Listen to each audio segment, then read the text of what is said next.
Labi dhe Eliona në diskutim të hapur për Klodin dhe lëndrimin. Jemi në një fazë shumë të vështirë të lojës, në një bisedë të sinqertë mes tyre, Labi dhe Eliona kanë diskutuar hapur për situatën e krijuar rreth Klodit dhe lëndrimit, duke analizuar jo vetëm marrëdhëniet personale, por edhe ndikimin që këto dinamika kanë në këtë fazë të ndjeshme të lojës së Big Brother. Labi e nisi diskutimin duke theksuar se loja ka hyrë në një moment shumë të vështirë, ku çdo veprim, fjalë apo qëndrim interpretohet ndryshe nga banorët dhe nga publiku. Jemi në një fazë shumë të vështirë të lojës, u shpreh ai, duke nënvizuar se tensioni dhe presioni janë rritur ndjeshëm dhe se gabimet tani peshojnë më shumë se kurrë.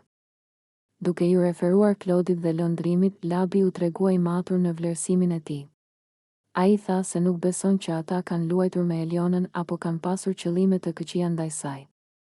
Sipas tij, situata nuk ka qenë e qëllimshme, por më tepër rezultat i keqkuptimeve dhe rrethanave të ndërlikuara të lojës. Megjithatë, Labi pranoi se edhe Klodi dhe lëndrimi mbajnë një pjesë të përgjegjësisë për mënyrën se si është perceptuar Eliona. Ai theksoi se disa veprime apo heshtje nga ana e tyre kanë bërë që Eliona të dalë pak keq në sytë të tjerëve, edhe pse kjo mund të mos ketë qenë synimi i tyre. Një pikë e rëndësishme e bisedës ishte mënyra se si Eliona është shprehur për ndjenjat e saj. Labi i tha qartë se problemi nuk qëndron tek ndjenjat, por tek mënyra e shfaqjes së tyre.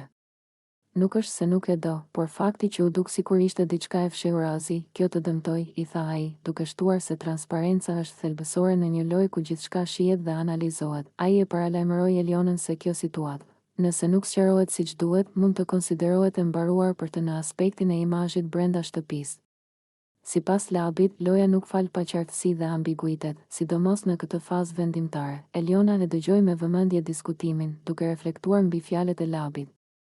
Ajo